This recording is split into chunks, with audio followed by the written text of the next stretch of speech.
Hey guys, this is James. So I just wanted to bring a channel update and two topics real quick that I've noticed since last night. Well, technically early this morning.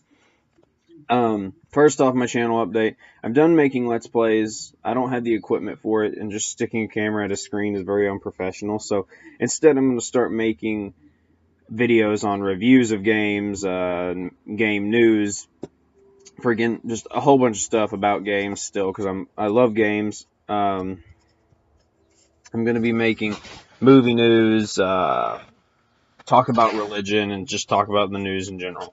So today I have two topics I wanted to talk about. The first topic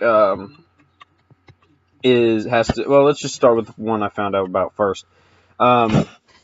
YouTube starting this campaign today. I guess I don't know if it's a day long or further, called Proud to Play. And basically the idea of it is to celebrate the idea of gay and lesbian athletes coming out in their that they are gay and lesbians in sports, and the idea is to make the world know that these guys are brave and that they're doing something that takes a lot of courage and stuff like that. I personally believe Christianity. I believe in God and I believe in Jesus Christ, and I do believe that being homosexual is wrong. However, before you hit that dislike button, I don't believe somebody else who doesn't believe who doesn't believe in God or believe in Jesus. They're not held under my standard. They're not held under what I believe. So therefore, I don't care if they're gay or lesbians. They can do whatever they want. And I'm just going to treat them with love regardless, because that's what the Bible tells us to do. A lot of Christians forget that, but no. Just because someone's gay or lesbian doesn't mean we're supposed to completely say, oh, well, you guys are going to hell and we're not going to talk to you. That's a different video for a different day. But the point is, what are my thoughts on the Proud to Play campaign? Well, as much as I can say that I respect them, and it would be something that would take a lot of courage, considering it's looked down upon in the media, in the medium. I see it as a good thing, but I don't see it as a thing we need to make big publicity about. I mean, if the players themselves want to talk about it, that's great. If they want to say, hey, I'm gay and proud of it, that's great. They can do that. And I think anyone who freaking is mean to them and treats them like garbage because they come out, they are some of the worst people in the world if they treat them any differently. But I don't think there's much point in us making a campaign about it. And the reason I say that is because look at racism. Look at racism right now. There's still racist jokes and there's still racists out there. There's still several racists in the South. So, and it's been a long time, like since we've had the civil rights movement and all that, that has brought about the freedom for blacks. So, my question is, what's this going to matter? What's this going to help? I mean, making a big deal about it and making these guys out to be the biggest heroes in the world is not something that I think we should be doing. Not that I don't think it takes bravery or courage to come out to your whole big football team of straight players. That takes a lot of courage. But I don't know. I don't feel like it's something we should be making a big deal out of. Because let's take this for example. Let's say you're a straight guy, but there's this really, really nice gay bar you like to go to. And yeah, this might be a very hypothetical situation. But let's just say you're straight and you really love this gay bar. But everyone there just thinks you're gay. What happens if you came out to your gay friends at this gay bar that you were straight? Nobody would make a big deal about it. It's like, oh, okay, you're straight. Alright. Same thing I think should be going for the sports. I don't think we should make a big deal about it. I don't think it should be this mass campaign, huge news and stuff like that. say you're gay, play the sport. It's about the sport, not about whether you're gay or straight or not. And that's the point of the campaign. I understand that. But, and maybe the campaign, the reason you do it is because a lot of people don't understand that. A lot of people think, oh, well, if this person's gay or lesbian, they can't play a sport.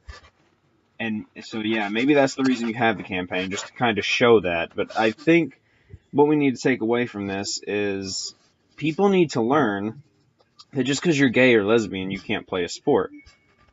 So, yeah, I think that people need to get over their ignorance, because if people weren't ignorant, we wouldn't have to have a stupid campaign like this in the first place. I'm not advocating gays and lesbians marrying or, being gay and lesbian. I'm not advocating that. But I'm not saying it shouldn't happen either. I'm a very moderate. But anyway, that was just my thoughts on the Proud to Play campaign. The other story I wanted to talk about today was this story I just read on Facebook recently, and I checked it, and it's legitimate news.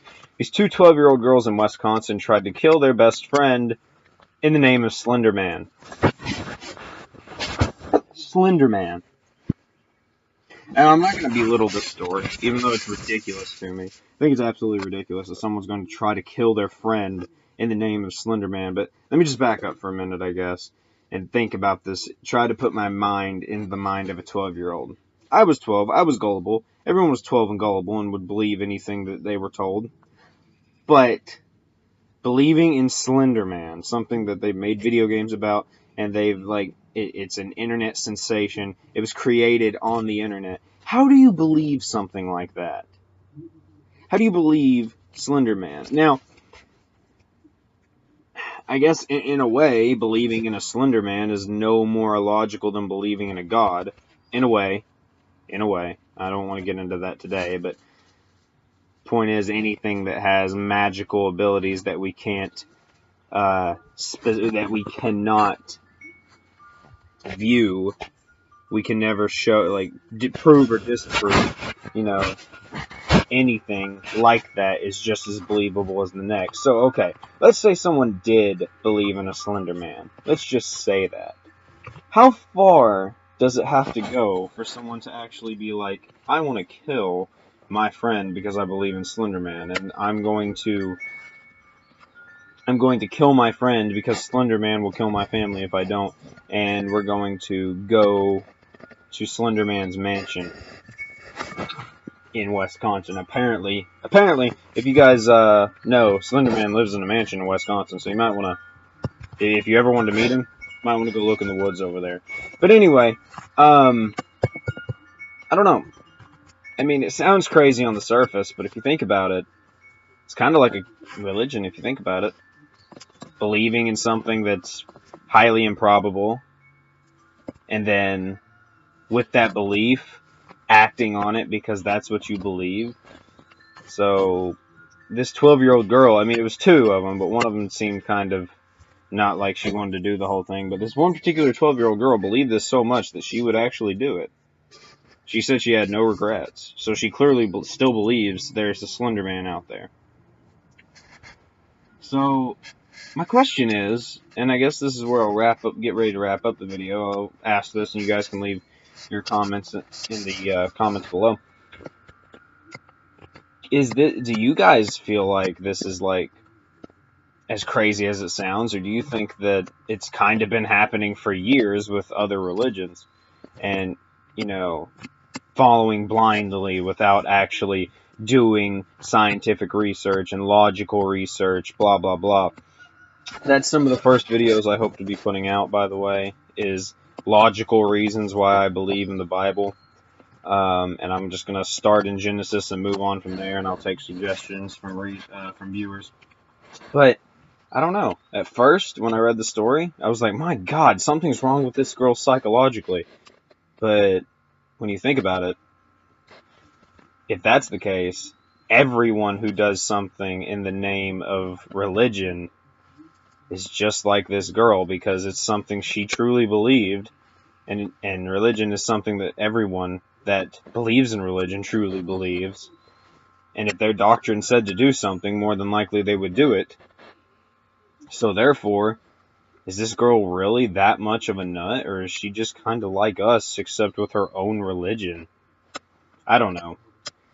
This was also no edits, this video, so if I sound like I'm rambling incoherently, it's probably because I am. But, I don't know, just a thought. I just find this stuff interesting. Oh, by the way, they are being tried as adults, 65 years in prison for each of them, or $500,000 bail for each. So, but regardless, I don't know, but I think anyone in this day and age who would be willing to kill for a belief has to have something slightly wrong with them, because there's not that many doctrines, if any. Well, no, let me not say that, because the Bible even speaks of God telling people to murder others. But I guess I'm digressing here. But the point is, in this society, we have morals, and if you can't follow the morals over your belief system, something is seriously wrong. We have to understand our society's morals, and we have to understand society as a whole before we can put our beliefs over society. We can't just go around killing people in this society because our beliefs are more important than the law. It doesn't work that way. But anyway, guys, this was my first video. Might be the only one I do today. I plan to do one over the first verse of Genesis very soon. I think there's enough information there to talk about for a few minutes of a video. So, anyway, thanks guys, and I will talk to you later.